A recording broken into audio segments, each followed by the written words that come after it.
Hi எல்லாரும் எப்படி இருக்கீங்க? நல்லா இருக்கீங்களா? இன்னைக்கு நம்மளோட சேனல்ல S9 சீரிஸோட 2வது பாட்டை பத்தி தான் பார்க்க போறோம். அண்ட் ஒருவேளை இந்த சீரிஸோட ஃபர்ஸ்ட் பார்ட்டை இன்னும் நீங்க பார்க்கலனா இந்த ஏரோ மார்க் தெரியுது பாத்தீங்களா? இந்த இடத்துல கிளிக் பண்ணீங்கன்னா ஃபர்ஸ்ட் பார்ட் போடும். அதை பாத்துருங்க. கீழே டிஸ்கிரிப்ஷன்ல இதுக்கான லிங்க் கொடுத்துருக்கேன். அப்படியே அதை கிளிக் பண்ணி பார்த்ததுக்கு அப்புறம் இந்த 2வது பாட்டை பார்க்க ஆரம்பிங்க. அப்பதான் இந்த சீரிஸ் உங்களுக்கு ஃபுல்லா புரியும். சோ இதுவே போதும்னு நினைக்கிறேன். டேரக்டா வீடியோக்குள்ள போயிடலாம். பட் அப்படி போறதுக்கு முன்னாடி மறக்காம இந்த வீடியோக்கு ஒரு லைக் பண்ணி தட்டி விட்டுருக்கேன். அப்படியே நம்ம சேனல் இன்ஸ்டாகிராம்ல ஃபாலோ பண்ணுறதுங்களும் ஃபாலோ பண்ணிக்கோங்க. கூடவே சப்ஸ்கிரைப் பண்ணுங்க, சப்ஸ்கிரைப் பண்ணுங்க.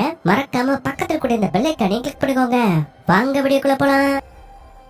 இப்ப அடுத்த 4வது எபிசோட். அதுல அந்த போலீஸ்காரன் இந்த சிவன் பொண்ணோட டைரியை கண்டுபிடிச்சு அதை பத்தி ஹீரோயின் கிட்ட கேட்டுப்பாளியா. அப்ப அவ்வளவு நடந்த விஷயம் எல்லாத்தையும் சொல்லும் போது அப்போ ஒருத்தர் இன்னொருத்தர் கூட உடல் உறவு பண்ணும்போது இந்த சிகப்பு லைன் உருவாகுது. அது உடல் உறவு பண்ணவங்களோட கனெக்ட் ஆகுது. அப்புறம் உனக்கு சின்ன வயசுல இருந்து இந்த சிகப்பு கலர் லைனை பாக்குறதுக்கான சக்தி இருக்கு. அது இல்லாம சிவம் வச்சிருந்த அந்த கண்ணாடியை போட்டா அதன் மூலமாவும் இந்த சிகப்பு கலர் லைனை உன்னால பார்க்க முடியும்னு சொல்றேன். அப்படிதானே? இவன் ஆமான்னு சொன்னா ஆரம்பத்துல இந்த பையன் நம்ப மாட்டேங்கிறான். அதனால பையா லூசுன்னு சொல்லிட்டு இவ போலாமின்னு பார்த்தா, ஏய் நில்லு, நான் நம்ப மாட்டேன்னு உங்ககிட்ட சொல்லல, நான் நம்புறேன். அண்ட் இப்ப நீ சொன்னதை வச்சு பார்த்தா இந்த சிவம் போட்டிருந்த அந்த கண்ணாடிக்கும் அவ ஸ்கூலோட பில்டிங்ல இருந்து கீழே வந்ததுக்கு ஏதோ ஒரு சம்பந்தம் இருக்கு. அவளை யாரும் கீழே தள்ளி விட்டுருக்காங்க. இது தற்கொலை இல்லைன்னு சொல்ல வரியா? அப்படி நினைக்கிறேன். பட் கன்ஃபார்ம் எனக்கு தெரியலங்கா. அப்ப எனக்கு தெரிஞ்சு இது ஒரு கண்ணாடி இல்ல, இது மாதிரி ஊருக்குள்ள நிறைய கண்ணாடிகள் இருக்கும் அப்படிக்கமா நினைக்கிறேன்னு சொல்லிட்டு, ஹே உன்னால இப்ப அந்த சிகப்பு லைனை பார்க்க முடியுதுன்னா இந்த ஒரு முழுக்க அந்த சிகப்பு லைன் கண்ணு கூசுற அளவுக்கு இருக்குமே. ஆனா அதனால தான் நீ நைட் டைம்ல கூட சன்கிளாஸ் போட்டிருக்க அப்படிங்கிற மாதிரி பேசிட்டு போது இவ்வளவு ஆமா நீங்க சொல்றதெல்லாம் கரெக்ட் தான், எப்ப எனக்கு டைம் ஆச்சு நான் கிளம்புறேன்னு சொல்லிட்டு வீட்டுக்குள்ள போயிடுவா. அப்புறம் நம்ம ஹீரோனோட கனவுல இந்த சிவம் படுத்த படுக்கையா இருக்கும்போது அவளுக்கு பக்கத்துல வலிக்கிறா. அப்ப சடனா அவளோட ஹார்ட் பீட் லெவல் குறைஞ்சு தலையில இருக்கிற அந்த சிகப்பு கலர் லைனும் டிசப்பேர் ஆகிறத பார்த்துட்டு ஐயோ சிவம் சாப்பிடலாம் நினைச்சு ஒரு கத்துறா. பயப்புல கிளாஸ் ரூம்ல அப்படியே கனவு கண்டுட்டு கத்திருக்கா. இதை மத்த ஸ்டூடெண்ட்ஸும் பார்த்து என்னாச்சு இவளுக்கு பைத்தியம் கிட்டியம் பிடிச்சு போச்சோன்னு நினைச்சுக்கிறாங்க. அப்ப அவளோட நிலைமையை பார்த்தோம் இவன் எப்ப பாரு அந்த சேம் புண்ணியை நினைச்சிட்டு இருக்கா அப்படிங்கிற விஷயத்த இவளோட ஃப்ரெண்ட்ஸ் 2 பேரும் தெரிஞ்சுக்கிட்டு இவளை கூல் பண்றதுக்காக நம்ம வீக்கெண்ட்ல வெளியில எங்கேயாவது போலாமான்னு கூப்பிட்டா இவன் இல்ல எனக்கு நிறைய வேலை இருக்கு, அதுவும் இப்பதான் ஒரு ஹோட்டல்ல ரிசப்ஷனிஸ்டா பார்ட் டைம் ஜாபுக்கு நான் ஜாயின் பண்ணிருக்கேன், அதனால அந்த வேலையை விட்டுட்டு என்னால எங்கேயும் வர முடியுதுன்னு சொல்லும்போது கொய்யா நீ எதுக்கடி வேலையை விட்டு வரணும், நீ வேலை பார்க்கற இடத்துக்கு நாங்க வந்துடும் சொல்லிட்டு அப்படியே அந்த சீனை கட் பண்ணா இன்னொரு பக்கம் ஸ்கூலோட ஸ்டாஃப் ரூம்ல இன்னொரு டீச்சர் ஒருத்திய காட்டாங்க. இவ அக்கௌண்ட்ஸ் டிபார்ட்மெண்ட்ல இருப்பா. ஆனா ஆச்சரியப்படுற விஷயம் என்னன்னா இவளாலுமே இந்த ரெட் லைனை பார்க்க முடியும். அதுக்கான கண்ணாடியை வச்சிருக்கான். புதாக்குறக்கு இந்த ஸ்டாஃப் ரூம்லயே மியூசிக் டீச்சர் ஒருத்தர் இருப்பான். அந்த பையனை பார்த்தாலே இவளுக்கு ஒரு கிரஷ், அவனை லவ் பண்ணும், கல்யாணம் பண்ணணும், ஒண்ணு மண்ணுமா இருக்கணும் அப்படிங்கிற மாதிரி ஆசை இருக்கு. சோ அதனால இவன் அந்த பையன் ஒரு மாதிரி ஏக்கமா பார்த்துட்டு இருக்கேன். இப்ப அப்படியே சீனை கட் பண்ணா வீக்கிட்டு வருது. நம்ம ஹீரோனோட ஃப்ரெண்ட்ஸ் 2 பேரும் சொன்னபடியே இந்த ஹோட்டலுக்கு வந்துருவாங்க. அப்ப அந்த ஹோட்டல்ல பஞ்சு மிட்டாய் மட்டும் மாதிரி ஒரு லேடி வராங்க. வந்துட்டு ரூம் நம்பர் 206 எனக்கு வேணும்னு சொல்லி அந்த ரூம் நம்பரை வாங்கிட்டு கிளம்போது அது அந்த ஃப்ரெண்டுக்காரி கியூன் போட்டு பார்த்துட்டு இவங்கள நான் எங்கேயோ பாத்துருக்கேன் அப்படிங்கிற மாதிரி வச்சிட்டு இருக்கா. ஆனா ஆக்சுவலி இந்த லேடி யாருன்னா நம்ம ஸ்கூல் ஸ்டாஃப் ரூம்ல பாத்துருப்போம் இல்லையா, ஒரு அக்கௌண்ட்ஸ் டீச்சர் அவங்கதான். ஆனா எதுக்கு ரூம் போட்டா என்ன பிரச்சனைனே தெரியலங்க. உள்ள வந்து படுத்து அண்ணாந்து விட்டத்தை பார்த்து ஏதோ பைத்திய மாதிரி தனியா பேசிட்டு இருக்கா. அதுக்கப்புறம் அவங்க ரூமை செக் அவுட் பண்ணிட்டு வெளில போகும்போது இந்த ஃப்ரெண்டுக்காரி ஹே இப்பதானே அவங்க யாருன்னு எனக்கு ஞாபகத்துக்கு வருது, நம்ம ஸ்கூல்ல இருக்க அக்கௌண்ட்ஸ் டிபார்ட்மெண்ட் சேர்ந்த டீச்சர் அப்படிங்கிற மாதிரி சொல்லிட்டு இருக்கும்போது ஹீரோயின் திரும்பி பாக்குறேன். அந்த லேடியோட தலையில ஒரே ஒரு சிவப்பு கலர் லைன் மட்டும் இருக்கு. அதுக்கப்புறம் அவங்கள வீட்டுக்கு வந்துட்டு இந்த பஞ்சு மிட்டாய் பண்ட அந்த விக்க எல்லாத்தையும் கழட்டி போட்டு அந்த கண்ணாடி எடுத்து போட்டுக்கிட்டு இந்த ஊருக்கு வெளியில இருக்கிற அந்த சிகப்பு கலர் லைனையே வேடிக்கை பார்த்துட்டு இருக்காங்க. அதே மாதிரி இந்த பக்கம் நம்ம போலீஸ்காரர் என்ன பண்றாடா, நம்ம ஹீரோயின் சின்ன வயசா இருந்தப்போ இவனோட அம்மாவோட அப்பாவை கொலை பண்ணிருப்பா இல்லையா, அந்த கேஸ் பத்தின டீடைல்ஸ் இருக்கும். அந்த கேஸ் டீடைல்ல இந்த சிகப்பு லைனை பத்தி நம்ம ஹீரோயின் ஏதோ உளறிருப்பா போல அதையும் மென்ஷன் பண்ணிருப்பாங்க. சோ இதை வச்சு நம்ம ஹீரோனுக்கு பிறந்ததுல இருந்தே இந்த சிகப்பு லைனை பார்க்க முடியும் அப்படிங்கிற விஷயத்த இந்த இடத்துல அவன் கன்ஃபார்ம் பண்ணிக்கிறான். அதுக்கப்புறம் இந்த போலீஸ்காரனும் நம்ம ஹீரோனும் ஹாஸ்பிட்டல் மீட் பண்ணிக்கிறாங்க. இப்ப இந்த பை ஹீரோயின் கிட்ட உன்னால அந்த சிகப்பு கலர் லைனை பார்க்க முடியுதா, என் மருமக சிவனோட தலைக்கு மேல எத்தனை கோடு இருக்குன்னு கேட்டா இவ ஒரு கோடுங்கிறா. சரி இவ யாரு கூட ஒண்ணா இருக்கா, அந்த பாய் ஃப்ரெண்ட் யாரு, லவர் யாருன்னு தெரியுமான்னு கேட்டா இல்ல எனக்கு தெரியாதுங்கிறா. பட் நீங்க கேட்கலாம் ஒரு பையன் கூட சுத்திட்டு இருந்தால இந்த பொண்ணு, ஒருவேளை அவன் கூட தான் இந்த பொண்ணோட லைன் கரெக்டா இருக்கான்னு கேட்டீங்கன்னா இல்ல, அவன் கூட இவ ஒன்னா இருக்கலாம்னு ட்ரை பண்ணும்போது தான் கரெக்டா போன் கால் வந்திருக்கும். அப்புறம் மாடியில இருந்து கீழே வந்திருப்பா. அதனால அவன் கூட இந்த பொண்ணோட லைன் கரெக்ட் ஆகல. அண்ட் அதுலயும் ஒரு நாள் ஹீரோயின் வீட்டுல டிவி பார்த்துட்டு இருக்கும் போது உங்க சிட்டில எவனோ ஒருத்தர் கொலை பண்ணிருப்பான் போல, அவனை போலீஸ் அரெஸ்ட் பண்ணி கூட்டிட்டு போயிருப்பாங்க. அப்ப அவனுமே ஒரு வித்தியாசமான கண்ணாடி போட்டிருக்கான். அவனோட தலைக்கு மேல எந்த கொட்டி விழால பார்க்க முடியல. சோ அதனால இவளுக்கு என்ன தோணுதுரா, இந்த போலீஸ்காரன் சொன்ன மாதிரி இந்த கண்ணாடி மாதிரி இன்னும் நிறைய கண்ணாடி இருக்கும், அதனால தான் இந்த கொலைகள் எல்லாம் நடக்குது அப்படிங்கிற மாதிரி நினைச்சிட்டு இருக்கா. போயிட்டே டைம் இந்த அக்கௌண்ட்ஸ் டீச்சர் ஒரு மியூசிக் ரூம் பக்கமா போயிட்டு இருக்கும்போது உள்ள ஏதோ ஒரு பாட்டு ஓடிட்டு இருக்கு. சரி பாட்டு ஓடுறா கண்டிப்பா அந்த மியூசிக் டீச்சர் உள்ளதா இருப்பான்னு நினைச்சிட்டு இவ்வளவு உள்ள கதை ஒப்பட் பண்ணி பார்த்தா நாலு கதை உட்காந்துருப்பான். சோ ஆள் தனியா இருக்கா, இதான் டைம்னு சொல்லிட்டு இவ்வளவு லைட்டா பேச்ச போடும்போது அவன் ரொம்ப ஜாலியெல்லாம் பேசல. இவன் கேட்கிற கேள்விக்கு பதில் சொல்றான். அண்ட் அதுக்கப்புறம் அவனே உங்களுக்கு ஏதாவது எய்ம் இருக்கான்னு கேட்டா இவனுங்க கெஸ் பண்ணுங்கிறா. அவனே யோசிக்க நீங்க சினிமால நடிக்கிறதுக்கு தானே ஆசைப்பட்டீங்கன்னு கரெக்டா சொல்லவும் இவன் ஆச்சரியப்பட்டு ஆமா எப்படி கண்டுபிடிச்சீங்க, உண்மையாவே நீங்க பிரில்லியன்ட் போங்கன்னு இவன் செம்ம குஷியாரா. அது மட்டும் இல்ல இப்ப உங்களோட தலைக்கு மேல இருக்க அந்த நூல் தனித்தனியா தான் போயிட்டு இருக்கு இல்லையா, ஆனா அது ஒன்னா இணைஞ்சா எப்படி இருக்கும் அப்படிங்கிற விஷயத்த இவளே நினைச்சு பார்த்துட்டு இருக்கா. அதுக்கப்புறம் அங்க சீனை கட் பண்ணா நம்ம ஹீரோயின் ஸ்கூல்ல முடிச்சுட்டு மறுபடியும் வீட்டுக்கு போயிட்டு போது இவளோட ஃப்ரெண்ட் அந்த டிரான்ஸ்லேட்டர் பையன் இல்லையா, அவனை ஃப்ரீயா இருந்தீங்கன்னா என் கூட வாய உனக்கு கார்ட்டூன் கூப்பிடவும் இவ்வளவு சரி ஃப்ரீ தானே இந்த பையன் பின்னாடியே போனா அவன் அந்த ஸ்கூலோட பெரிய ஸ்விம்மிங் பூல் இருக்கும் இல்லையா அந்த இடத்துக்கு கூட்டு போயிருப்பான். அந்த இடத்துல இப்ப யாருமே இல்ல. அதனால இங்க எதுக்குடா கூட்டு வந்தேன்னு கேட்டா, இல்ல உனக்கு இந்த சைலன்ஸும் யாருமே இல்லாத இடம்னா ரொம்ப பிடிக்கும்ல, அதனால தான் நாங்க கூட்டிட்டு வந்தேங்கிறான். சரி இந்த இடம் உனக்கு எப்படி தெரியும்னு கேட்டா, ஒரு காலத்துல நானும் சொம்பரா தான் இருந்தேன், பட் இப்ப அதை பண்றது இல்ல. ஆனா அப்பப்ப தோணுச்சுன்னா நான் மட்டும் வந்து தனியா சொம் பண்ணிட்டு இருப்பேன்னு சொல்லிட்டு இவங்க தண்ணி கிட்ட நின்று பேசிட்டு போது டக்குனு நம்ம ஹீரோயின் என்ன யோசனை தெரியலங்க, பொசுக்கு நாங்க உள்ள தொட்டில குதிச்சு தண்ணியோட அடி ஆழ வரைக்கும் பெறுவா. அப்ப போனவன் மறுபடியும் திரும்பி வந்துருவா, விளையாடுவா அப்படிங்கிற மாதிரி இவன் நினைச்சிட்டு இருக்கும்போது அவன் மூச்சை புட்டிட்டு உள்ளே உட்காந்துருக்கா, வெளியே வர மாட்டேங்கா. ஏன்னா அவ்வளவு ஸ்ட்ரெஸ் இருக்கு, அதை தாங்க முடியாம அப்படி பண்றாவ. அப்ப புரிஞ்சுக்கிட்டவன் டக்குனு தண்ணிக்குள்ள குச்சி அந்த பொண்ணோட உயிரை காப்பாத்த, அது என்னமோ தெரியல, தண்ணிக்குள்ள விழுந்து மூச்சை பிடிச்சதுனால நம்ம ஹீரோனுக்கு அவ்வளவு சந்தோஷம். ரொம்ப நாள் கழிச்சு சிரிக்கிறா. அதுக்கப்புறம் இவனும் ஹீரோனுக்கு குளிருமே இந்த ஜேக்கே எல்லாம் போத்தி விட்டு அவளை ரொம்ப அன்பாவும் ரொம்ப சேஃபாவும் பாத்துக்கிறான். அதனால அந்த பயமான நம்ம ஹீரோனுக்கும் லைட்டா அந்த லவ் வர மாதிரி இருக்கு. இப்ப ஹீரோன் கிட்ட, ஆமா நீ இவ்வளவு சந்தோஷமா இருக்க, ஆனா இதுக்கு முன்னாடி எதுக்கு நீ ஸ்கூலுக்கே வரல, உனக்கு என்ன பிரச்சனைன்னு கேட்கும்போது இது வரைக்கும் யாருக்கிட்டையும் இந்த விஷயத்த ஓப்பனா அப்படி சொல்லிருக்க மாட்டா. ஆனா இவன் மேல இந்த நம்பிக்கையும் சேஃபா ஃபீல் பண்றதுனால நான் பிறந்ததுல இருந்தே என்னால தலைக்கு மேல இருக்க அந்த சிகப்பு கூட பார்க்க முடியும்னு சொல்லிடுவா. போன எப்படியா இது மாதிரி மேல இருக்குமான்னு கேட்டா இவ ஆமாங்கிறா. சரி என் தலைக்கு மேல அந்த கோடு இருக்கான்னு கேட்டா இவ இல்லங்கிறா. உன் தலைக்கு மேல இருக்கான்னு கேட்டா எனக்கும் இல்லங்கிறா. ஆனா அந்த சீக்கிரட்டை சொல்லியுமே அந்த பையன் ரொம்ப நார்மலா இருக்கிறத நோட் பண்ணிட்டு, டேய் என்னடாச்சு, நான் இவ்வளவு பெரிய விஷயம் சொல்லிருக்கேன், என்ன பார்த்தா வித்தியாசமா உனக்கு எதுவும் தெரியலையா, இல்ல நான் பொய் சொல்றேன்னு தோணலையான்னு கேட்டா, பொய் சொல்ல ஏதாவது ஒரு காரணம் வேணும்ல, அப்படி எந்த காரணமும் இல்லாம நீ எதுக்கு பொய் சொல்ல போற, நான் உன்னை முழுசா நம்புறேன், நீ சொல்றது உண்மைதான் அப்படிங்கிற மாதிரி ஏத்துக்கலாம். அது மட்டும் இல்ல, இப்ப என்ன எடுத்துக்கிட்டீங்கன்னா நான் ரொம்ப சாதாரணமான ஆளு, ஆனா உனக்குன்னு தனியா ஸ்பெஷல் பவர் இருக்குல்ல, அப்ப நீ ஸ்பெஷல் தானே, அதனால அதை பத்தில கவலைப்படாதது.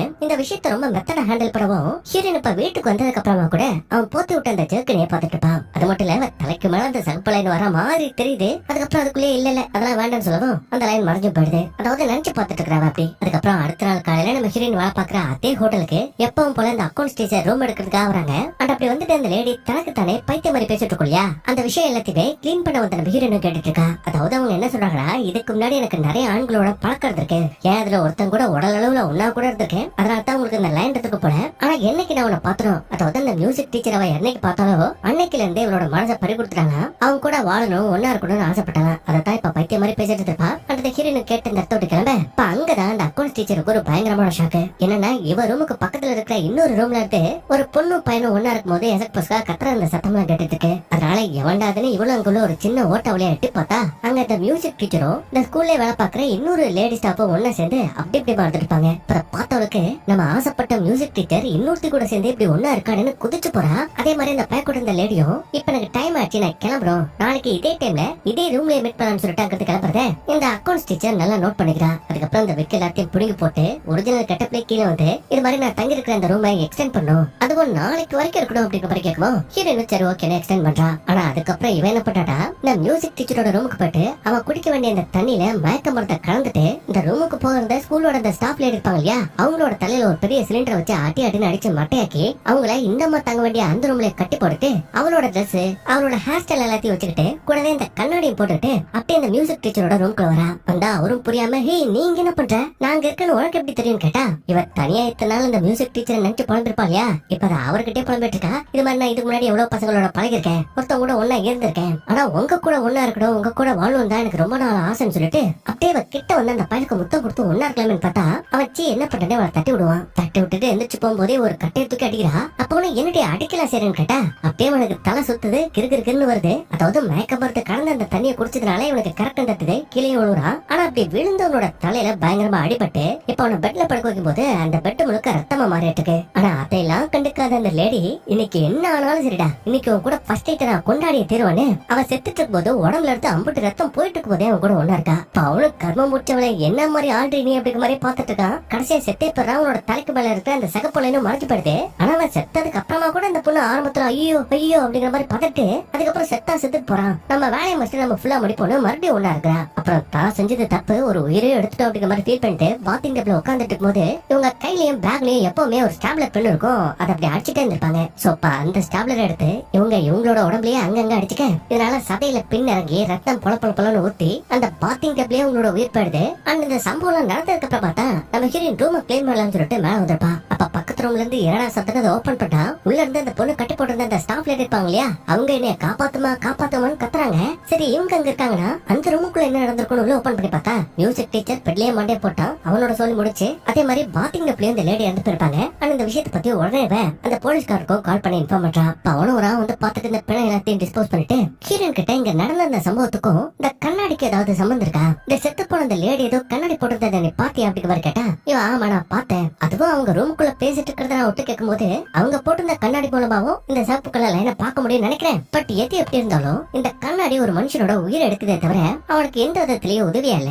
ஏன்னா யோசிச்சு பாருங்க, கண்ணாடிய ஃபர்ஸ்ட் போட்ட அந்த டீச்சர் பேரும் செத்துப்பான், இங்க சிவனும் சீரியஸா இருக்கா, இப்ப இங்க இந்த அக்கௌண்ட்ஸ் டீச்சரும் செத்து போயிருக்கா. சோ அந்த கண்ணாடி ஆபத்து, அதுல இருந்து நம்ம எப்பவுமே விலகிதான் இருக்கணும் அப்படிங்கிற மாதிரி பேசிட்டு இருக்கும் போதே இவன் அந்த ரூம்குள்ள வந்துட்டு இந்த கண்ணாடி இருக்கான்னு தேடி பாக்குறான். எங்கேயுமே இந்த கண்ணாடி காணும். அதனால அந்த செத்து போன லேடி படுத்துறத அந்த பாத்திங் டப்பர் இருக்குல்லையா, அதுல உள்ள அந்த பிரஷ் எடுத்துறதுமே தண்ணி எல்லாம் கீழே இறங்குது. அந்த அப்படி இறங்கும் போது அதுக்குள்ள இந்த லேடி யூஸ் பண்ண அந்த சகப்பு லைனை பாக்குற கண்ணாடி இருக்கு. அதை நோட் பண்ணவே அந்த கண்ணாடியை தொடச்சி அப்படியே இவனோட கண்ணில போட்டு பார்க்கும்போது தான் இவனோட தலைக்கு மேல மரம் மாதிரி நூத்துக்கணக்கான சகப்பு கோடுகள் தெரியுது. அப்பதான் பார்த்துவன் அரண்டு போய் நிக்க. இப்படியே 4வது எபிசோடு முடியுது. அடுத்த 5வது எபிசோட். இந்த எபிசோடோட ஸ்டார்டிங் சீன்லயே ஒரு பிளாஷ்பேக். அதுல பல வருஷத்துக்கு முன்னாடி இந்த போலீஸ்காரனோட மருமக, அதான் அந்த சிவம் பொண்ணு குட்டி பொண்ணு இருந்தப்போ அவளை தூக்கிருப்பான், கொஞ்சிருப்பான், ரொம்ப பாசமா பாத்துட்டு இருப்பான். ஆனா அவ பிறந்த சில வருஷத்துலயே இந்த பொண்ணோட அம்மாவும் அப்பாவும் இறந்து போக அவளை பாத்துக்கிற பொறுப்பு இவங்கிட்ட தான் வந்திருக்கு. ஆனா இவன் அப்பா ஸ்தானத்துல இருந்து அந்த பொண்ணு பாத்துக்கிறது விட்டுட்டு ஊதாரியா ஊரை சுத்தி பொண்ணுங்களோட பழக்கம் வச்சுக்கிட்டு எட்டியே சுத்திட்டு இருக்க. இது அந்த சிவனுக்கு பிடிக்கவே இல்ல. அண்ட் இவனு அந்த பொண்ணு அந்த அளவுக்கு கேர் பண்ணி பாத்துக்கவும் இல்ல.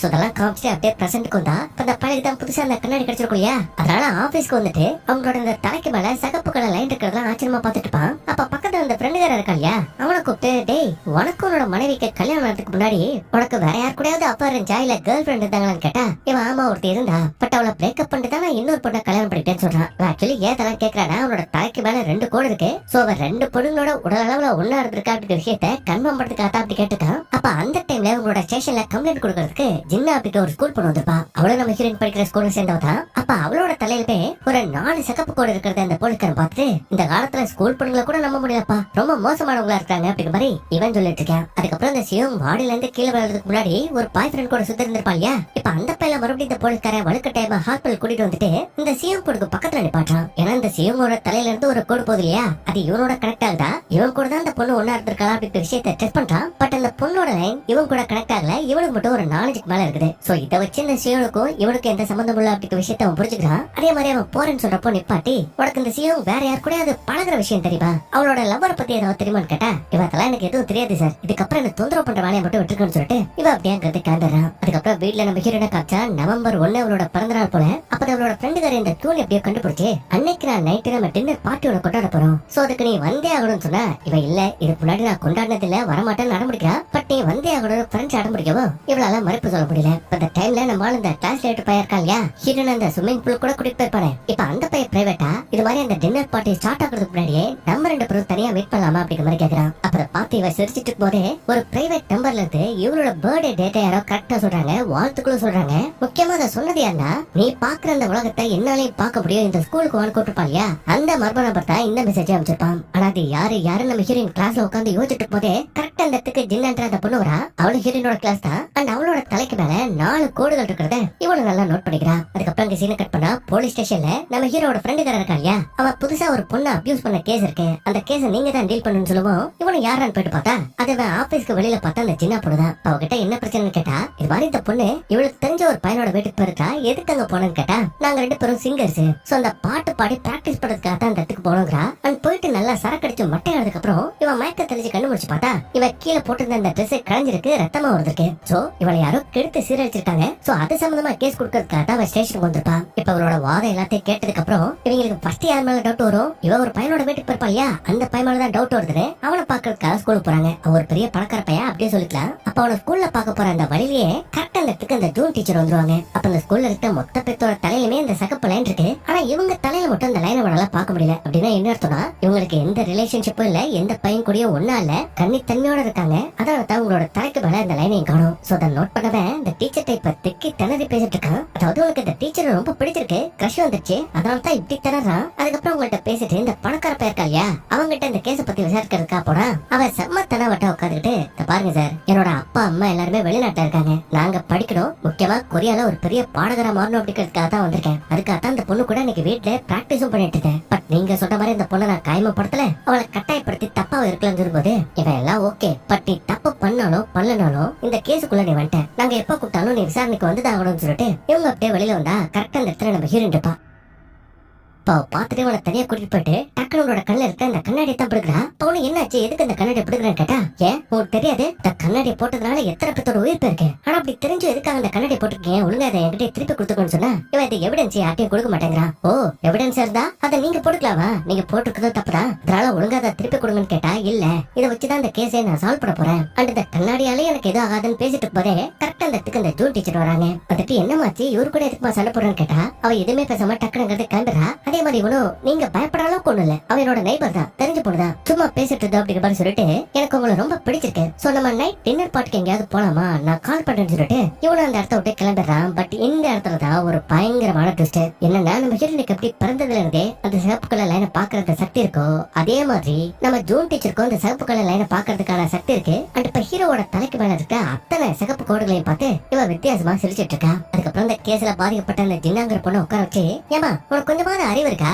கேஸுக்கு முக்கியமான எவிடன்ஸ் நீ போட்டிருந்த டெஸ்ட்ல எடுத்த ரத்தக்கரை தான், அதுல உள்ள சாம்பிள்ஸ் வச்சுதான் உண்மையாவே அவன் கூட எவன் தப்பா இருந்தா அப்படிங்கிற விஷயத்த கண்டுபிடிச்சிருக்கணும். ஆனா நீ பாட்டுக்கு அந்த ட்ரெஸ் துவச்சிட்டு வந்திருக்க, போன்ல இருக்கிற மெசேஜ் எல்லாத்தையும் டெலிட் பண்ணிருக்க, என்னமா நினைச்சிட்டு இருக்க நீ கேட்டா, பக்கத்துல உள்ள அம்மா, சார் நான் தான் சார் தெரியாம அந்த ட்ரெஸ் எல்லாம் துவச்சிட்டேன், மெசேஜையும் நான் தான் சார் பயந்து போய் டெலிட் பண்ணிட்டேன், இவளுக்கும் அதுக்கும் எந்த சம்பந்தம் இல்ல சார் அப்படிங்கிற மாதிரி பேசிட்டு போதே இப்ப பக்கத்து ரூம்ல தான் இவன் இன்னொரு பையன் கூட ஒன்னா இருந்திருப்பாளியா, வீட்டுல ஒன்னா இருந்திருப்பாளியா, அந்த பழுக்கு இன்ட்ராகேஷன் போயிருக்கும். அப்பளுக்கு இன்ட்ராகேஷன் முடிஞ்சிருச்சு, அவ வெளியில போறான் அப்படிங்கிற மாதிரி நம்ம ஹீரோட ஃப்ரெண்ட் மெசேஜ் பண்ண, இப்போ உடனே ஐடியா பண்ணி இவன் ரூமோட டோரை லைட்டா அப்படியே ஓபன் பண்ணி வைக்கிறான். ஓபன் பண்ணி வச்சுட்டு வெளியில வேடிக்கை பார்க்கும்போது இந்த பொண்ணு கூட ஒன்னா இருந்த அந்த பையன் வெளில போறான் இல்லையா, அப்ப அவனோட தலையில இருந்து வெளியில வர அந்த சிகப்பு கோடு இந்த பொண்ணோட ஜாயின் ஆகுதா, ரெண்டு பேரும் உடல் அளவுல ஒன்னா இருந்திருக்காங்களா அப்படிங்கிற விஷயத்த செக் பண்றான். பட் ஆக்சுவலி அப்படி ஆகல, ரெண்டு பேத்தோட லைன் கனெக்ட் ஆகல. சோ அதுக்கப்புறம் நம்ம ஹீரோ வேலையெல்லாம் முடிச்சுட்டு மறுபடியும் வீட்டுக்கு வரும்போது இவங்க கிட்ட பேசுறதுக்காக ஹீரோயின் வெயிட் பண்ணிட்டு இருப்பா. அவளும் அந்த பையனோட கண்ணாடி எடுத்து வானத்துல தெரியுற அந்த சிகப்பு கோடு எல்லாம் பார்த்துட்டு, எதுக்கு நான் பண்ண மெசேஜ் காலுக்குலாம் ரிப்ளை பண்ணலான்னு கேட்டா, நான் ஒரு முக்கியமான வேலையில இருந்தது, முன்னாடி சில நம்ம ஹீரோட கேஸ் ஃபைல படிச்சிருப்பாளியா,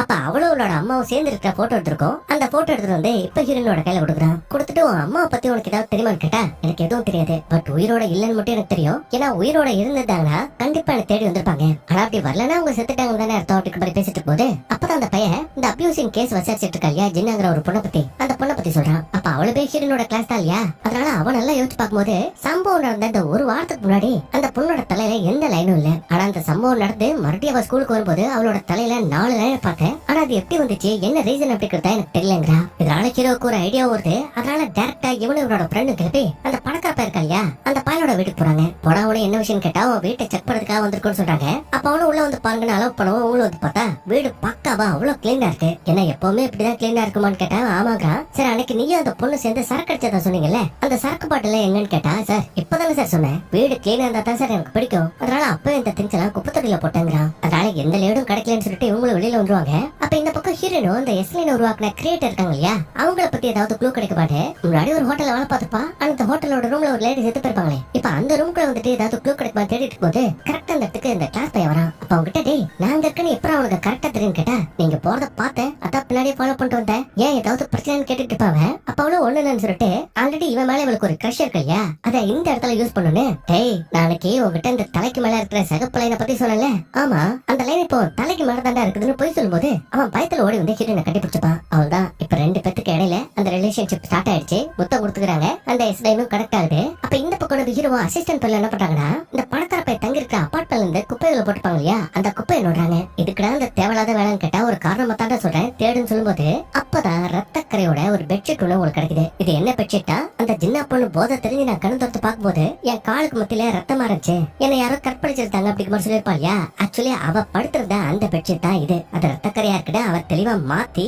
அதை குப்பை தொட்டில போட்டுருக்கான். அதான் ஹீரோ கண்டுபிடிச்சிருக்கான். சோ இவனுக்கு இப்ப ஒரு விஷயம் தெளிவா புரிஞ்சிச்சு, இந்த பணக்கார பையன் தான் ஏதோ பிளான் போட்டு இந்த பொண்ணை பண்ணிருக்கான், பட் என்ன பண்ணா எப்படி பண்ணா அப்படிங்கிற விஷயம் புரியல. அதனால அவனை மறுபடியும் கூப்பிட்டு விசாரிக்கிறான். இது மாதிரி அன்னைக்கு நீயும் அந்த பொண்ணு சரக்கு அடிக்கிறதா சொல்லல, பட் உன் வயசுக்கு நீ எந்த பாருக்கு போயிட்டு சரக்கு வாங்க முடியாது, அதுக்கு லைசன்ஸ் வேணுமே, உனக்கு போற லைசன்ஸ் கிடைச்சது எப்பறம் சரக்கு கொடுத்தாங்கன்னு கேட்டா, சார் உங்களுக்கு விஷயம் தெரியாதா, பெரிய பெரிய பார்ல எல்லாம் எந்த லைசன்ஸும் தேவைப்படுது, காசை கொடுத்தா போதும், நீங்க என்ன சரக்கு கேட்டாலும் கிடைக்கும்னு சொல்லும்போது ஹீரோ இவன் சொல்றது கரெக்டா இல்லையா அப்படின்ற விஷயத்தை செக் பண்ணதுக்கு அவன் ஒரு கடையில போட்டு சரக்கு வாங்கிருப்பான் இல்லையா, அந்த கடையோட சிசிடிவி ஃபுட்டேஜ் செக் பண்ணி பார்த்தா அதுல ஆக்சுவலி இவன் போயிட்டு அந்த சரக்கு வாங்கியிருக்கான். அதனால இதுவும் மிஸ் ஆயிடுச்சுன்னு யோசிச்சுட்டு போதா இவன் ஒரு பயங்கரமான விஷயத்தை நோட் பண்றான். அதாவது இவன் சரக்கு வாங்கினா அதே கடைக்கு பக்கத்துல ஒரு 4 பசங்க சேர்ந்தாப்புல உள்ள போயிருப்பாங்க, சேர்ந்தாப்புல வெளியில வந்திருப்பாங்க. அப்ப அவங்க தலைக்கு மேல இருக்கிற இந்த லைன்ல கவுண்ட் பண்ணி பார்க்கும்போது 3 பேத்தோட தலையில நிறைய லைன் இருக்கு, ஆனா அதுல ஒருத்தனோட தலையில மட்டும் ஒரே ஒரு லைன் இருக்கு. சோ இவனுங்க நடந்து போற இதே இடத்துக்கு பக்கத்துல தான் அந்த பணக்கார பையன் தங்கிருந்து அந்த அபார்ட்மெண்ட் இருக்கு. அப்புறம் அப்புறம் இவங்களோட கவுண்ட் என்ன 4 பேரு. இந்த ஜின்னாப்பனோட தலையிலயும் 4 லைன் இருக்கு.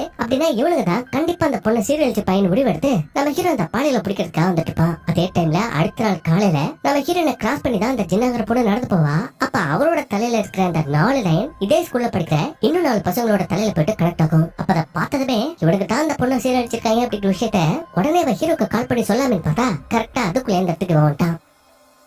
வந்துட்டு உனக்கு தெரிஞ்ச இந்த விஷயத்த உனக்கு முன்னாடியே நான் கண்டுபிடிச்சிட்டேனே. இப்ப இந்த 4 பையங்களையும் தூக்கி கஸ்டடியில போட்டு விசாரிச்சா அதுல 3 பேரு செம்ம திமிரா இருக்காங்க. கொஞ்சம் கூட பயப்பட மாட்டேங்கிறாங்க. ஏன்னா ஆல்ரெடி இதுக்கு முன்னாடி அவனுங்க நிறைய பொண்ணுங்களோட அப்படி இருந்திருக்காங்க. சோ அவங்களுக்கு அந்த பதட்டம் இல்லாம இருந்திருக்கலாம். பட் அவங்க குரூப்லயே 4வது ஒருத்தன் அவனோட தலையில ஒரே ஒரு லைன் மட்டும் தான் இருந்திருக்கும். ஆக்சுவலி அவன் ஃபர்ஸ்ட் டைம் அப்பதான் ஒரு பொண்ணு கூட ஒண்ணா இருந்திருக்கான். அதனால அவன் மட்டும் சார் என்ன விட்டுங்க சார் என்ன விட்டுங்க சார் ரொம்ப பதறான். அதனால அவனை இன்னும் பயமுறுத்தணும்னா அவனே வாயில இருந்து எல்லா உண்மையும் சொல்லிடுவான்னு சொல்லிட்டு அவனை அப்படியே வெளில கூட்டு போறது ஓட விடுறது அப்புறம் பிடிக்கிறதுக்கு உன் கூட இருக்கிற ஃப்ரெண்ட்ஸ் எல்லாருமே நீ தான் அந்த பொண்ணு கெடுத்தன்னு ஸ்டேட்மெண்ட் கொடுத்துட்டாங்க. சோ கண்டிப்பா நீ ஜெயிலுக்கு போற. அதை யாராலையும் தடுக்க முடியாதுன்னு ஹீரோ சொல்லும்போது இவன் சார் நடந்த உண்மையை எல்லாத்தையும் அவங்க மாத்தி சொல்றாங்க சார். உண்மையை நான் சொல்றேன் சார். அப்படி சொன்ன என்ன காப்பாத்துங்களேன்னு கேட்டா இவனும் நீ ஃபர்ஸ்ட் சொல்லு அதுக்கப்புறம் அதை பத்தி நான் கன்சிடர் பண்றேன்னு சொல்லும்போது இவனும் ஒரு பயங்கரமான ட்விஸ்ட் போட்டு வடைக்கிறான். அதாவது இந்த பொண்ணை தான் வீட்டுக்கு கூப்பிட்டு பாலியா அந்த பணக்கார ஸ்டூடெண்ட் அவன் தான் அந்த பொண்ணு குடிக்கிற பேர்ல மயக்க மருந்தை கலந்து அவன் மட்டையானதுக்கு அப்புறம் பசங்களுக்கு கால் பண்ணி அவங்கள்ட்ட காசு வாங்கிட்டு இந்த பொண்ணு கூட ஒன்னா இருக்க விட்டுருக்கான். அந்த இப்ப ஹீரோ இந்த மயக்க மருந்தை கண்டுபிடிச்சு இந்த பணக்கார ஸ்டூடெண்ட் முன்னாடி வச்சுட்டு இதை வச்சுதான் அவனுக்கு நீ மயக்க மருந்தை கொடுத்துருக்கேன். அவன் நாசமானதுக்கும் நீதான் காரணம்னு சொல்லும்போது இவன் இப்ப கூட பயப்படவே மாட்டேங்கிறான். சார் அவனை நான் கெடுக்கல அவனை நான் சரி எடுக்கல பண்ணதுல அந்த 4 பேர் தானே. அப்ப அவனுக்கு தான் மாட்டுவானுங்க. நான் எதுக்கு சார் மாட்ட போறேன்னு கேட்டா டேய் அவனுக்கு 4 பேரும் உனக்கு எதிராக ஸ்டேட்மெண்ட் கொடுத்துருக்காங்க. அது கோர்ட்ல மட்டும் ப்ரூவ் ஆச்சு. அவனை கடைசி வரைக்கும் கழி தண்டேன்னு சொல்லிட்டு இந்த பையனை அரெஸ்ட் பண்ணிட்டு நம்ம ஹீரோயின் கூட பேசிட்டு அப்படியே வீட்டுக்கு வந்துட்டு இருப்பான். அப்படி வரும்போது இவனோட அப்பா ஒரு ஹாஸ்பிட்டல் அட்மிட் இருப்பா இல்லையா. இப்ப அந்த ஹாஸ்பிட்டல்ல இருந்து உங்களோட அப்பா வார்டுல இருந்து காணப்பட்டார் அப்படிங்கிற விஷயத்த சொல்லவும் இவன் டக்குனு காரை நிப்பாட்டி ஹீரோயின் ஒரு சேஃபான இடத்துல இறக்கி விட்டு வேக வேகமா ஹாஸ்பிட்டல் வந்துட்டு அங்குள்ள சிசிடிவி ஃபுட்டேஜ் செக் பண்ணி பார்த்தா அதுல இந்த ஜூன் டீச்சர் இருக்கா இல்லையா அதான் ஸ்கூல் ஸ்டாஃபா வேலை பார்த்திருப்பாளே அவ தான் நம்ம ஹீரோவோட அப்பாவை கை தங்களை கூட்டிட்டு போய் கார்ல ஏத்திருக்கா. ஆனா இவளுக்கு இவளோட அப்பாவுக்கு என்ன சம்பந்தம் இவன் எதுக்கு இதை பண்றா அப்படிங்கிற விஷயம் ஒன்னும் புரியல. அண்ட் அப்படி புரியாம ஹீரோ யோசிச்சுட்டு இருக்கும்போதே டக்குனு உன்னோட நம்பருக்கு ஒரு அன்னோன் நம்பர்ல இருந்து இவனோட மருமக அந்த சியோன் இருக்கா இல்லையா அவ பெட்ல படுத்துட்டு இருக்கிற மாதிரி போட்டோ வந்துட்டு இருக்கு. அதனால ஐயோ இந்த ஜூன் டீச்சர் அடுத்த சியோன் கிட்ட தான் போறான்னு நினைச்சிட்டு இவன் அவளை காப்பாத்துறதுக்காக வேக வேகமா ஹாஸ்பிட்டல் போனா அவளுக்கு எந்த பிரச்சனையும் இல்லைங்க. அவன் நல்லா தான் இருக்கா. பட் அவளோட தலையில இருக்கிற அந்த சகப்பு லைன் இருக்கு இல்லையா அது இப்ப பக்கத்து ரூம் நோக்கி போயிட்டு இருக்கு. அப்படின்னா இந்த பொண்ணு அப்பர் வச்சிருந்த அந்த பையன் பக்கத்து ரூம்ல தான் இருக்கா அப்படிங்கிற விஷயம் தெரிஞ்சு இவனுக்கு கண்ணை தூக்குறா. உள்ள இருந்த அந்த பயலுக்கு பதிலா அவனோட அப்பா வந்துட்டு இருக்கான். வந்தவன் அப்படியே இந்த சிவன் பொண்ணு பக்கத்துல உட்காந்து அவ கையை பிடிச்சு அழுதுட்டு இருக்கும் போதுதான் நம்ம ஹீரோக்கு ஒரு பயங்கரமான ட்விஸ்ட். அதாவது இந்த சிவனோட தலையில இருக்கிற அந்த சகப்பு நூல் அப்படியே இவன் அப்பனோட தலையோட கனெக்ட் ஆகுது. அப்படின்னா சிவன் சின்ன பொண்ணா இருக்கும் போது அவன் அந்த ஹீரோவோட அப்பா நாரப்பைய கெடுத்து நாசமாக்கி இருக்கான். அதனால தான் அந்த லைன் உருவாயிருக்கு. இப்ப இந்த விஷயம் தெரிஞ்சதுமே அவனை போட்டு அடி அடி நடிச்சு யோ உனக்கெல்லாம் மனசாட்சியே இல்லையா அவ வயசு என்ன ஓ வயசு இல்லையா அவன் பொண்ணு மாதிரியா அவ கூட போயிட்டு இப்படி நீ தப்பா நடத்திருக்கேன்னு அவளோட கழுத்து பிடிச்சு நடிக்க அந்த ஆள் வாயவே திறக்க மாட்டேக்கா. அங்க எப்படியே 5வது எபிசோட முடிக்கிறாங்க. அடுத்த 6வது எபிசோட் கடைசி எபிசோட் கொண்டோம். அண்ட் இதுல ஒரு பொண்ணு நைட் டைம்ல ஹோட்டல்ல வேலை பார்த்துட்டு போது திடீர்னு அவளோட போனுக்கு ஒரு மெசேஜ் ஓபன் பண்ணி பார்த்தா இவ இன்னொரு பையன் கூட சேர்ந்து இருந்த வீடியோவை எவனோ ஒருத்தன் இவளுக்கும் மத்தவங்களுக்கும் சென்ட் பண்ணி இவளை பிளாக்மெயில் பண்ணிட்டு இருக்கான். அப்புறம் இவளு இந்த ஹோட்டல் வேலை எல்லாத்தையும் முடிச்சுட்டு காலேஜ்ல படிக்கிறதுக்காக போனா அந்த பசங்களும் இந்த லீக்கான வீடியோ பார்த்து இவளை வெறுப்பத்துற மாதிரியே பேசிட்டு இருப்பாங்க. இதனால அந்த அவமானத்தையும் அந்த கஷ்டத்தையும் தாங்க முடியாம இதுக்கப்புறம் நம்ம உயிரோட இருக்க கூடாதுன்னு இவ வெளியில ஓடிட்டு இருக்கிற அந்த வண்டியில விழுந்து சாகலாம் டைப் பண்ணா கரெக்டா ஒரு கை வந்து பிடிக்கிறது வேற யாரும் கிடையாது அந்த ஜூன் டீச்சர் தான். அவளை பிடிச்சிட்டு என்னமா அவ்வளவு வண்டிக்காரர் வந்துட்டு இருக்கு நீ பாட்டுக்கு அசால்ட்டா போயிட்டு இருக்க ஏதாவது ஆயிடுச்சுன்னா திரும்பி வருமா சரி இதை விட எனக்கு கடையில காஃபி வேணும் போட்டு கொடுன்னு சொல்லவும் இவள் வந்து காஃபியை போட்டு கொடுத்துட்டு இருப்பா. அவ காஃபியை வாங்கிட்டு அதுக்கு பதிலா அந்த கண்ணாடி உன்னோடது நினைக்கிறேன் நீ மிஸ் பண்ணிட்டேன்னு நினைக்கிறேன் சோ இதை நீயே வச்சுக்கோன்னு சொல்லிட்டு மத்தவங்களுக்கு இவ தான் அந்த சகப்பு நூலை பாக்குறதுக்கான அந்த கண்ணாடி கொடுத்துருப்பா போல இவளுக்கும் கொடுக்குறா. பட் இந்த பொண்ணு இந்த கண்ணாடி என்னோடது இல்ல வேற யாரோடதான் இருக்கும் எடுத்துட்டு போயிடுங்க சொல்றா. இல்ல இந்த கண்ணாடி உனக்கு தேவைப்படும் வச்சுக்கோன்னு சொல்லிட்டு இந்த ஜூன் டீச்சர் அங்க கிளம்பி போயிட்டு இருக்கா. இப்ப இதே டைம்ல நம்ம ஹீரோயினை ஒரு பஸ் ஸ்டாண்ட்ல இறக்கி விட்டுருப்பா இல்லையா. இப்ப அவளோட பாய் ஃப்ரெண்ட் கால் பண்ணி இங்க உடனே வா அப்படிங்கிற கூப்பிடுவோம். அவனும் அச்சுப்பிச்சு ஓடி வரான். வந்துட்டு என்னாச்சு லேட்டா எதுவும் வந்துடுறான் ஏதாவது பிரச்சனை கேட்டா இவ சிரிச்சுட்டு அதெல்லாம் ஒண்ணு இல்லைங்கிறா. அவன் எதுவும் இல்லைனாலும் பரவாயில்ல பட் உன்னோட பர்த்டேக்கு நான் தான் ஃபர்ஸ்ட் விஷ் அது இன்னும் வரல பட் இருந்தாலும் நான் தான் ஃபர்ஸ்ட் விஷ் பண்ணுவேன்னு பேசிட்டு போதே அப்பதான் ஹீரோயின் எனக்கு ஒரு ஃபேவர் பண்ண முடியுமா நான் ஒரு இடம் சொல்றேன் அந்த இடத்துக்கு நம்ம 2 பேரும் போமா அப்படிங்கிற மாதிரி கூப்பிடுறா. அதாவது நம்ம ஹீரோயின் லவ் பண்ணதுக்கு அப்புறம் எவ்வளவு நாள் தான் அந்த ஆசைகளையும் இந்த காமத்தையும் அவளால அடக்கி வச்சிருக்க முடியும். அதனால அவங்க 2 பேரும் ஒரு ரூமுக்கு போட்டு இவன் மனசுல உள்ள விஷயத்த இவளும் சொல்லிடுறா, அவளும் ஐ லவ் யூன்னு சொல்லிடுறா. 2 பேரும் ஒண்ணு சேர்ந்துடுறாங்க. அப்படி ஒண்ணு சேர்ந்ததுனால இவங்க தலைக்கு மேல இருக்க இந்த சிகப்பு கோடு ஜாயின் ஆகுது. ஆக்சுவலி இவங்க ஒண்ணு சேர்ந்ததான் ஆகும். அன்னைக்கு புத்தகம் கொடுக்கும் போது ஹீரோயின் அப்படி சேர்ந்த மாதிரி நினைச்சிட்டு இருந்திருக்கா, அதனாலதான் அப்படி காட்டி இருக்குது. அப்புறம் இவங்க அந்த சம்பவம் எல்லாம் முடிஞ்சதுக்கு அப்புறம் அப்படியே ரோல் நடந்து போயிட்டு போது ஹீரோயின் ரொம்ப பசியா இருக்கிறா அப்படிங்கிற விஷயத்த அந்த பையன் புரிஞ்சுக்கிட்டு, நீ இங்கே வெயிட் பண்ணு, எனக்கு ஒரு முக்கியமான வேலை இருக்கு, அதை முடித்து வந்துடுறேன்னு சொல்லிட்டு இவன் அவசரமா ஒரு கேக் ஷாப்புக்கு ஓடிட்டு இருப்பான். அப்ப அந்த டைம்ல நம்ம ஹீரோயினுக்குள்ள கண்ணாடியில இவன் தலைக்கு மேல இந்த சிகப்பு லைன் இருக்கு இல்லையா, அதை ஆசையா தொட்டு தொட்டு பார்த்து விளையாண்டுட்டு இருக்கும் போது திடீர்னு அந்த சிகப்பு லைன் மறையுது. அதே மாதிரி இந்த பக்கமும் சில பேர் கூட்டம் பண்ணிக்கிறத பார்த்துட்டு இவனும் அச்சு பிடிச்சு ஓடி போயிட்டு பார்த்தா அந்த இடத்துல அந்த பாய் ஃப்ரெண்ட் ஹீரோயினுக்காக கேக்க வாங்கி ஓடி வந்துட்டு இருக்கும் போது கால் தவறி அங்குள்ள கம்பியில சொருகி சம்பவத்திலே ரத்த வெள்ளத்துல அந்த பையன் இறந்து போய் கிடப்பான். யோசிச்சு பாருங்க, இப்பதான் ஒருத்தர் அவங்களோட லவ் பரிமாறிக்கிட்டாங்க, ஒன்னா இருந்தாங்க. ஆனா அப்படி வெளியில வந்தது அந்த பையனோட உயிரை போயிடுச்சுன்னா அவளுக்கு எப்படி இருக்கும்? அதனால அவன் உடம்புல இருந்து வடிஞ்ச அந்த ரத்தத்தை தொட்டு பார்த்துட்டு ஒரு படியில உட்காந்து கதறி எழுதிட்டுப்பா. அப்ப கரெக்டா அவளோட போனுக்கு ஒரு மெசேஜ் வர, என்னன்னு ஓபன் பண்ணி பார்த்தா இவளுக்கு ஒரு பொண்ணு ஃப்ரெண்ட் இருப்பா இல்லையா, அந்த பொண்ணை யாரோ ஒருத்தர் பிடிச்சு வச்சு அவளை குடும்பப்படுத்துற மாதிரி வீடியோ வந்திருக்கு. அதனால இந்த இடத்துல என்ன பண்றது, எப்படி அவளை காப்பாத்துறது புரியாம இவளோட பாய் ஃப்ரெண்ட் செத்து போன விஷயத்தையும் இப்ப ஃப்ரெண்ட் மாட்டிட்டு இருக்கிற அந்த விஷயத்தை ஹீரோக்கு போன் பண்ணி சொன்னா அவனுக்கு கார்ல வந்து ஹீரோனை பிக்கப் பண்ணிக்கிறான். இப்ப வண்டியில ஏறினதுமே இந்த சியோனோட தலைக்கு மேல இருக்கிற அந்த சிகப்பு கோடு யாரோட ஜாயின் ஆயிருக்கு அப்படிங்கிற விஷயம் உனக்கு நல்லா தெரியுமா, இவன் அப்பாதான் அந்த பொண்ணை சீரழிச்சிருக்கான் அப்படிங்கிற விஷயம் உனக்கு முன்னாடியே தெரியுமான்னு கேட்டா இவ தயங்கி ஆமா எனக்கு முன்னாடியே தெரியுங்கிறா. அதுக்கப்புறம் இவ ஃப்ரெண்டை யாரு அடைச்சு வச்சிருப்பான்னு யோசிக்கும் போது இப்ப ஹீரோவோட அப்பாவை கடத்தின அதே ஜூன் டீச்சர் தான் அவளையும் கடத்திருப்பான். சோ அவளை ஸ்கூலுக்கு போனா ஈஸியா நம்ம கண்டுபிடிச்சலாம், காப்பாத்தலாம்னு சொல்லிட்டு இவங்க 2 பேரும் வேகமா ஸ்கூலுக்குள்ள ஓடிட்டு இருப்பாங்க. அப்ப ஹீரோயின் ஒரு ரூமுக்குள்ள போறத பார்த்துட்டு பின்னாடி நம்ம ஹீரோ போலான்னு பார்த்தா உள்ள போன நம்ம ஹீரோயினை காணோம். இவன் மட்டும் தாங்க தனியா நிக்கிறான். அதாவது இந்த இடத்துல ரியாலிட்டி 2ஆ பிரியுது. ஒரு ரியாலிட்டியில நம்ம ஹீரோயின் இருக்கா, இன்னொரு ரியாலிட்டியில நம்ம ஹீரோ மாட்டிக்கிட்டான். அப்ப ஹீரோயின் அவளோட ரியாலிட்டியில இந்த ஃப்ரெண்ட் காரையை கண்டுபிடிச்சு அவளை காப்பாத்தி உன்னை யாரை கடத்துனது, இங்க யாரை கட்டி போடுறதுன்னு கேட்டா, அடி பாவி நீ தானே என்ன ஸ்கூலுக்கு வர சொன்ன, இப்ப நீ எப்படி கேக்குற, எனக்கு எதுவும் தெரியாது, உள்ள வந்த அதுக்கப்புறம் மயங்கிட்ட கண்ணு முடிச்சு பார்த்தா கட்டப்பட்டதுன்னு சொல்லிட்டு இவ உடம்புல உள்ள அந்த ரத்த கரையை பத்தி கேட்டா, இப்ப அதெல்லாம் பத்தி சொல்றதுக்கு நேரம் இல்ல, ஃபர்ஸ்ட் வா நம்ம கிட்ட தப்பிச்சு போகணும்னு சொல்லிட்டு இவங்க 2 பேரும் அந்த ரூம் விட்டு வெளியில வந்து பார்த்தா நம்ம ஹீரோ ஆளை காணோம். அதாவ வேற ரியாலிட்டி இருக்கிறதுனால உங்களோட கண்ணுக்கு தெரியல. சரி படிவழியா இறங்கி இந்த பில்டிங்கை விட்டு வெளில போயிடலாம் ட்ரை பண்ணாலும் ஏதோ லூப்ல மாட்ட மாதிரி திரும்ப இவங்க இருக்க அதே ஃப்ளோருக்கு தான் வந்துட்டு இருப்பாங்க. அப்ப அந்த ஹீரோயின் புரிஞ்சுக்கிட்டு நம்ம எவ்வளவுதான் ட்ரை பண்ணாலும் சரி நம்மளால இந்த பில்டிங்கை தாண்டி கீழே போக முடியாது, அதனால இந்த பில்டிங்கோட மொட்டை மாடிக்கு நம்ம போயிட்டு பார்க்கலாம்னு சொல்லிட்டு இவங்க 2 பேரும் சரி நம்ம ஹீரோ சரி ஒரே மாதிரி தான் முடிவெடுத்து மொட்டை மாடிக்கு வருவாங்க. பட் நம்ம ஹீரோ டோர் ஓபன் பண்ணிட்டு வரும்போது அவன் மட்டும் வேற ஒரு உலகத்துல இருக்கான். அண்ட் அவனுக்கு ஆப்போசிட்ல நிறைய மக்கள் யாரோ ஒருத்தரை பார்த்து நிக்கிற மாதிரி இருக்கு. அது யாரான்னு பார்த்தா இந்த எபிசோட ஸ்டார்டிங் சீன்ல ஹோட்டல்ல வேலை செய்யற ஒரு பொண்ணை பார்த்தோம் இல்லையா, அந்த பொண்ணை பார்த்து தான் நிக்கிறாங்க. அந்த பொண்ணு யாரையும் பலிமேல படுக்க வச்சிருக்கா. அவன் என்ன சொல்றாடா, நான் எனக்கான பர்பஸ கண்டுபிடிச்சிட்டேன், அன்னைக்கு அந்த ஜூன் டீச்சரை பார்த்ததான் நான் பண்ண அதிர்ஷ்டம் அப்படியே ஒரு பிளாஷ்பேக்க காட்டுறாங்க. அதுல அவ ஆரம்பத்துல அந்த கண்ணாடி எதுக்கு என்கிட்ட கொடுக்குறீங்க, இது என்னோடது இல்லைன்னு சொன்னதுக்கு அப்புறம் இவ கன்வென்ட் பண்ணி அப்படி எப்படிமா அந்த கண்ணாடியை போட வச்சிருக்கா. அப்ப அவளும் அந்த கண்ணாடி போட்டதுக்கு அப்புறமா மற்றவங்களோட தலைக்கு மேல இருக்கிற அந்த சகப்பலையும் தெரிஞ்சிருக்கு. அது அப்படி தெரிஞ்சதுப்பே உனக்கு இப்ப 2 ஆப்ஷன் தான், ஒன்னு ஒருத்தன் பிளாக் மெயில் பண்ண அப்படிங்கிறதுக்காக கார்ல விழுந்து சாகலான்னு பண்ணல, ஆனா இப்ப உனக்கு இந்த கண்ணாடி கிடைச்சதுக்கு அப்புறம் இந்த லைனை பத்தி தெரிஞ்சதுக்கு அப்புறம் நீ சாக போறியா இல்ல கொல்ல போறியா, இந்த 2 இடத்துல நீ ஏதாவது ஒரு முடிவுன்னு சொல்லும்போது இவன் மக்களை கொல்லணும் அப்படிங்கிற அந்த முடிவுக்கு வந்திருக்கா. ஓகேவா, இவளை எவன் அபியூஸ் பண்ணானோ எவன் அவளை நாசப்படுத்தப்பானோ அவன் ஒவ்வொருத்தரையா தேடி கொண்டு இருக்கா. ஆனா அப்படி ஒவ்வொருத்தரையா கொல்ல இவளோட தலைக்கு மேல இருக்கிற அந்த லைன் பத்தி தான் ஒவ்வொன்னா அழைஞ்சிட்டே வருது. அதாவது இதுக்கான அர்த்தத்தை நம்ம முன்னாடியே பார்த்தோம். ஒரு லைன் இன்னொரு லைனோட கனெக்டா இருக்கும்போது அதுல ஒருத்தர் செத்துட்டா கூட அந்த ரெட் லைன் அழிஞ்சு போயிரும் இல்லையா, அதே மாதிரி தானே ஹீரோயினுக்கு அழிஞ்சு போயிருக்கும். அதனால்தான் இவ யார் கூட எல்லாம் ஒன்னா இருந்தாலும் அவங்களெல்லாம் கொள்ளும்போது இவ தலையில உள்ள அந்த லைனும் அழிஞ்சிருக்கும். இப்ப கடைசியா ஒன்னே ஒன்று மட்டும் தான் இருக்கும். முக்கியமா ஸ்டார்டிங் சீன்ல வீடியோ அமைச்சு ஒருத்தன் மட்டிருப்பான் இல்லையா, அவன் தான் அங்க பலிமடியிலே படுத்திருப்பான்னு நினைக்கிறேன். இப்ப அவனையும் கொண்டுட்டா என்னோட பர்பஸ் முடிஞ்சிடும் சொல்லி சதக்களை கட்டி எடுத்து அவனோட தலையை துண்டாக்கிறா. அதுக்கப்புறம் அப்படியே இந்த பக்கம் காமிச்சா நம்ம ஹீரோனும் அவளோட ஃப்ரெண்டு வரையும் மாடிக்கு வந்துருவாங்க. அங்கே ஹீரோ இருப்பானு தேடி பார்த்தா அவனையும் ஆள காணும். அப்ப ஹீரோனோட ஃப்ரெண்டுக்கு இப்ப வரைக்கும் இவளால பார்க்க முடியுற விஷயத்த பத்தி எதுவுமே தெரியாது இல்லையா, அதனால இவகிட்ட இதை பத்தி சொல்லலான்னு இது மாதிரி பிறந்ததுல இருந்தே என்னால இந்த சகப்பு கலர் லைனை பார்க்க முடியும் சொன்னா பத்திரக்கவ நீ இதை பத்தி பேசிட்டு இருக்காரு.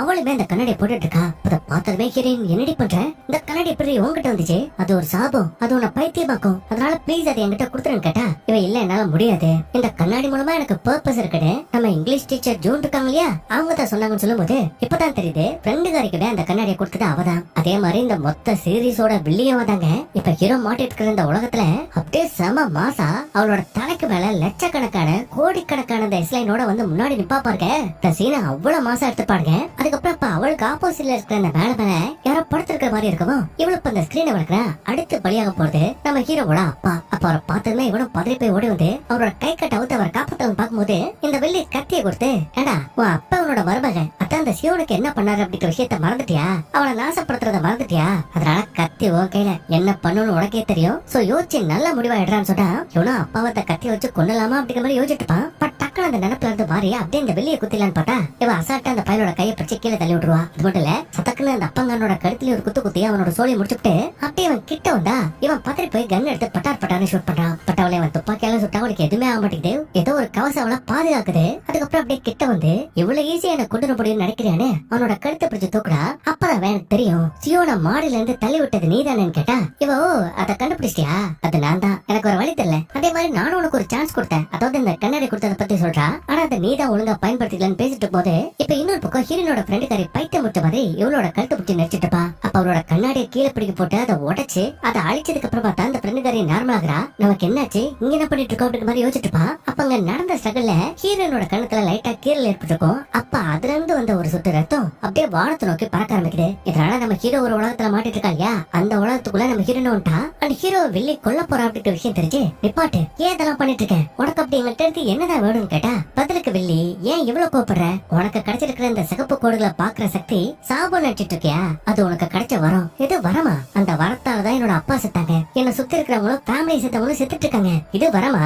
இல்ல இதுக்கு மேலே நான் இதை பத்தி உங்ககிட்ட சொன்னேன்னு வச்சுக்கோயேன் உனக்கு புரியாது. சோ டைரக்டா நான் செஞ்சே காட்டிடுறேன்.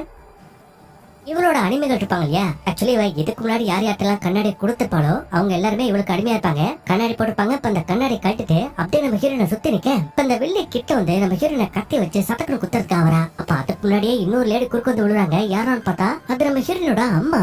இப்ப உங்க பொண்ணை பார்த்து சொல்லும், உனக்குள்ள சின்ன வயசுல இருந்து ஒரு குற்ற உணர்ச்சி இருக்குல்ல, அதாவது நீ அப்பா தலைக்கு மேல உள்ள அந்த சிகப்பு கூட பார்த்து வரைஞ்சதா தான் நான் அவரை கொண்டு நினைச்சிட்டு இருக்கிறேன். நீ ஆனா ஆக்சுவலி உண்மை என்னன்னா ஹீரோனோட அம்மா கிட்டயும் அந்த கண்ணாடியை கொடுத்துருக்கா. ஆனா அந்த கண்ணாடியை போட்டதுக்கு அப்புறம் ஹீரோனோட அம்மாவோட தங்கச்சி கூட புருஷக்காரன் லிங்க்ல இருக்கா அப்படிங்கிற விஷயத்த நேருக்கு நேர் பார்த்ததுக்கு அப்புறமா தான் அவனை கொல்லும்னே கத்திய வச்சு சொருகு சொருகுன்னு சொல்லியிருப்பாங்க. இப்ப சொல்லிட்டு அவங்களுக்கு கடைசியா உசுர விட இவ்வளவு நாள் கழிச்சு அம்மா பார்த்த ஹீரோனால ஒரு 5 நிமிஷம் கூட பேச முடியல, அதுக்குள்ள இறந்துட்டாங்க. இப்ப இந்த கோத்துல இந்த வெள்ளி அடிக்கலாம்னு பார்த்தா அவன் சரக்குன்னு கத்தி எடுத்து ஹீரோனோட வயிற்றுல குத்திடுறா.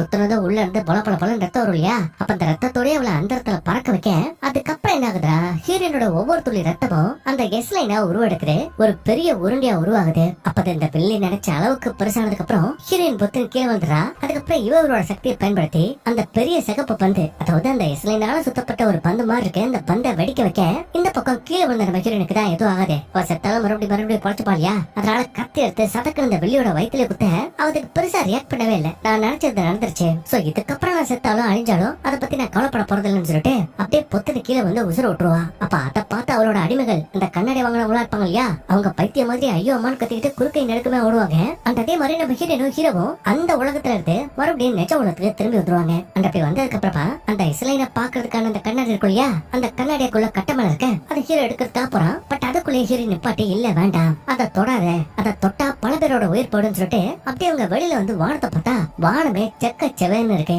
அது மட்டும் இல்ல ஹீரோனோட ஃப்ரெண்டுகாரி எதாச்சும் அந்த பக்கம் திரும்பி பார்த்தா ஹீரோவோட தலைக்கு மேல இருக்க அந்த இஸ்லைன் இருக்கு இல்லையா, அது தெல்ல தெளிவா கண்ணாடியே போடாம தெரியுது. இவங்களுக்கு மட்டும் இல்ல, இப்ப இந்த உலகத்துல இருக்கிற எல்லாராலையுமே அவங்களோட தலைக்கு மேல இருக்க அந்த இஸ்லைனை பார்க்க முடியுது. பட் அந்த இஸ்லைனுக்கான அர்த்தம் என்ன, தன்னோட தலைக்கு மேல எதுக்காக அந்த இஸ்லைன் இருக்கு அப்படிங்கிற விஷயத்த அவங்களால கண்டுபிடிக்க முடியல. அதுக்கான காரணத்தை இப்போ வரைக்கும் அவங்களால தெரிஞ்சுக்க முடியல. அந்த இதுல யாருக்கு சந்தோஷமா இல்லையோ நம்ம ஹீரோனுக்கு ஒரு விதத்துல சந்தோஷம். ஏன்னா சின்ன வயசுல இருந்தே இவளோட கண்ணுக்கு அந்த சிகப்பு கலர் லைன் தெரிஞ்சு இவளே பைத்து நினைச்சிட்டு இருப்பா. பட் இப்போ உலகத்துல இருக்க எல்லாரோட கண்ணுக்குமே அந்த லைன் தெரியுதுனால இவளும் அவங்கள ஒருத்தையா சாதாரண மனுஷியா மாறிட்டா. அதை நினைச்சு சந்தோஷப்பட்டுக்கா. அதுக்கப்புறம் செத்து போயிருப்பாள் இவனோட பாய் ஃப்ரெண்ட், அவனோட கல்லறைக்கு போயிட்டு அவனுக்கு அந்த கல்லறையில கூட குளிர கூடாதுன்னு ஒரு ஜர்க்கின் வைக்கும் போது கரெக்டா அந்த இடத்துக்கு இவளோட பேரை சொல்லி யாரோ கூப்பிடுற மாதிரி இருக்கு. இவளும் யாருதுன்னு திரும்பி பார்த்தா டக்குனு இந்த வெள்ளி நம்ம ஹீரோனோட காதுகிட்ட வந்து இவளோட பேரை சொல்லுவா பாருங்க. அப்படி சொல்றதோட காமிச்சு இந்த சீரீஸை முடிக்கிறாங்க. ஆனா இந்த சீரீஸோட எண்ட் உங்களுக்கு கண்டிப்பா புரியாது. பட் எனக்கு புரிஞ்சதை நான் அப்படியே சொல்றேன். அதுதான் மோஸ்ட்லி இந்த சீரீஸோட கதையா இருக்கணும். அது என்னன்னா இந்த வில்லியோட நோக்கமே இந்த உலகத்துல இருக்க எல்லாரும் நேர்மையா இருக்கணும், ஒருத்திக்கு ஒருத்தனுக்கு ஒருத்தி அப்படிங்கிற மாதிரி இருக்கணும். ஆனா ஆக்சுவலி அப்படி இருக்காங்களான்னு பாத்தீங்கன்னா இல்ல. ஸ்டார்டிங்ல இருந்து இப்போ வரைக்கும் பாத்திருப்பீங்க ஒவ்வொருத்தன் 10-15 பொண்ணுங்களோட அஃபேர் வச்சிட்டு இருக்கேன். அதுவும் ஹீரோட தலைக்கு மேல பாத்தீங்கன்னா 100 கணக்குல இருக்கு. சோ அதை குறைக்கணும், எல்லாரும் ஒழுக்கமா வாழணும் அப்படிங்கறது அவளோட நோக்கம். நோக்கம். அதுக்காக தான் ஃபர்ஸ்ட் அந்த கண்ணாடியை போட்டுட்டு இருந்திருப்பா. அதுக்கப்புறம் நம்ம ஹியூமனோட உடம்புக்குள்ள இருக்கிற அந்த ரத்தத்தை பயன்படுத்தி இப்ப மொத்த உலகத்துல உள்ளவங்களுக்கும் அந்த எஸ்லைன் தெரியற மாதிரி பண்ணிட்டா. ஆனா இதை கேட்கறப்ப உங்களுக்கு நார்மலா தானே இருக்கு. ஆனா விஷயம் என்னன்னா, யோசிச்சு பாருங்க, இந்த எஸ்லைனோட உண்மையான அர்த்தம் இந்த உலகத்துல இருக்கிறவங்களுக்கு தெரிய வந்துச்சுன்னு வச்சுக்கோங்க. அதாவது இன்னொருத்தரோட அஃபர் இருந்து உடல் உறவு வச்சுக்கிட்டா தான் அந்த லைன் உருவாகும் அப்படின்ற விஷயம் தெரிஞ்சதுன்னு வச்சுக்கோங்க. மொத்த உலகமும் கலவரம் ஆயிரும். அதாவது எனக்கு தெரியாம இத்தனை கீப் வச்சிருக்கியா, எனக்கு தெரியாம இந்த பொண்ணு லவ் பண்ணியானு அவ கொலை வரியில அடிச்சுக்கிட்டு சாவானுங்க. பட் இதுல எப்படி ஒழுக்கத்தை கொண்டு வர முடியும்னு கேட்டீங்கன்னா, இதுக்கு முன்னாடி இந்த உலகத்துல இருக்க எல்லா மக்களுக்கும் பிரைவசி அப்படிங்கிற ஒரு மேட்டர் இருந்துச்சு. அதாவது தான் ஒரு பொண்ணு கூட ரிலேஷன்ஷிப் வச்சிருந்தா அது மத்தவங்களுக்கு தெரியாது அப்படிங்கிற தைரியம் இருந்துச்சு. இதெல்லாம் எங்க தெரிய போகுதுன்னு ஒரு பதப்பல இருந்திருப்பாங்க. பட் இப்ப டிரான்ஸ்பரண்டா அவங்க தலைக்கு மேல இருக்கிற அந்த கோட்டை வச்சு அவன் ஒழுக்கமானவனா, ஒரு பொண்ணு கூட தான் இருந்திருக்கானா இல்ல நிறைய பொண்ணுங்களோட உடல் உறவு வச்சிருக்கானா அப்படிங்கிற விஷயத்த ஈஸியா தெரிஞ்சுக்க முடியும். இதனால நிறைய பேர் அடிச்சுக்கிட்டு செத்தாலும் இதுக்கப்புறம் எவனும் தப்பு பண்ணக்கூடாது, கொஞ்சம் ஒழுங்கா இருக்கணும் அப்படிங்கிற அறிவு வரும். ஆக்சுவலி இதைத்தான் இந்த சீரீஸ்ல இருந்து நான் புரிஞ்சுக்கிட்டேன். என்னைக்கும் இது ஒத்தா இருக்கும்னு நினைக்கிறேன். உங்களுக்கு ஏதாவது தோணுச்சுன்னா அதையும் கீழே கமெண்ட் செக்ஷன்ல சொல்லுங்க. அண்ட் அவ்வளவுதாங்க, அப்படியே இந்த படமும் முடிஞ்சிச்சு. அண்ட் கண்டிப்பா அந்த படம் உங்களுக்கு ரொம்ப பிடிச்சிருக்கும்னு நினைக்கிறேன். அப்படி பிடிச்சிருந்தா மறக்காம இந்த வீடியோக்கு ஒரே ஒரு லைக் பண்ணி தட்டி விட்டுருங்க. முடிஞ்ச அளவுக்கு உங்களோட ஃப்ரெண்ட்ஸ் அண்ட் ஃபேமிலிக்கு இந்த வீடியோ ஷேர் பண்ணி விடுங்க. மீண்டும் ஒரு சூப்பரான வீடியோவில் சந்திப்போம். தேங்க்யூ.